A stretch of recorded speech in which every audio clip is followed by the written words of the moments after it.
began making my work, as I said, I'd already worked with children in different situations, but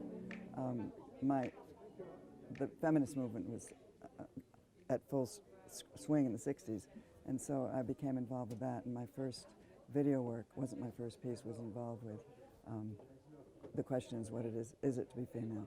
And from that point on, I always included a female character, and I worked with stories that focused on the female. And then also being aware politically and bringing that into my work. To skip to the present, art historian Abby Warburg, who visited the Hopi tribe in southwest of America.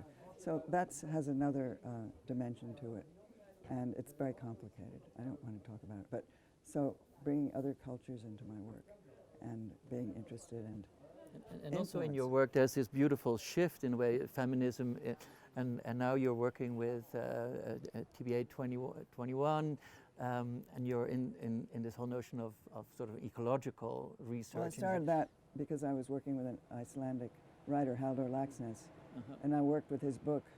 I work with literature as a starting point often, and so I chose the book Under the Glacier, and that was, I think, when the first overtly reference to ecology came in, because if it's called Under the glaciers are melting now, so I had to deal with that in the work. It wasn't in his book, he wrote it in the 60s, and there was no thought of not really, of the glaciers ever melting. No awareness. And so that became an important part of that work, and I think that grew into the present.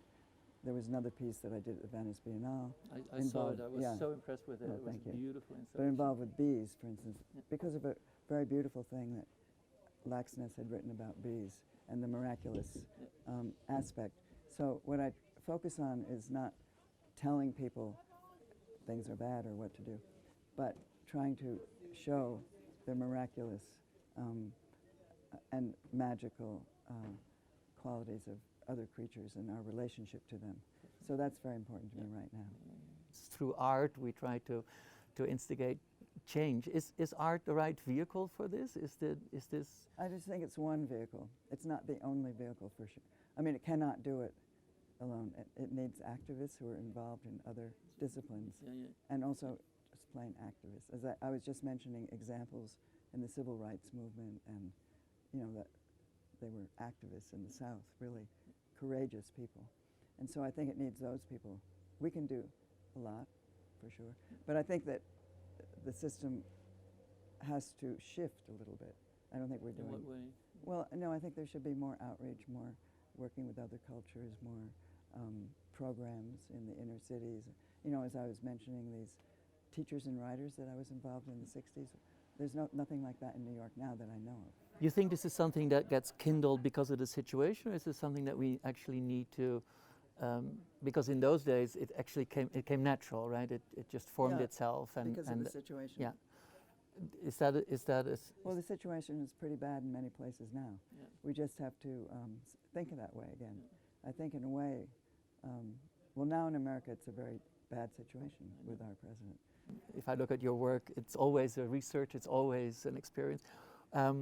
A successful summit, what would for you constitute a successful summit, taking something away from? Well, I've taken what I think, for me, I haven't really thought about it a lot yet, but for me, what I'm going to take with me, I don't know what I can do with it, is this energy and this desire for change and the awareness, and hearing all the other people talking about their experiences. I think for sure you can't leave this without having it be in your mind, right, and thinking about what could happen and talking to other people. I think there's a ripple effect for sure.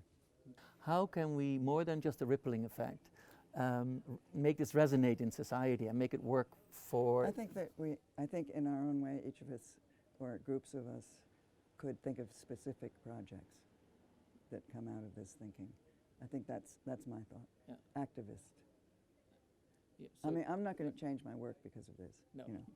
But I think that I believe that I myself, in my work, I'm sure I affect people and people change. But I don't think that. I think more is needed, much more. So you're saying that the step up from this, yes.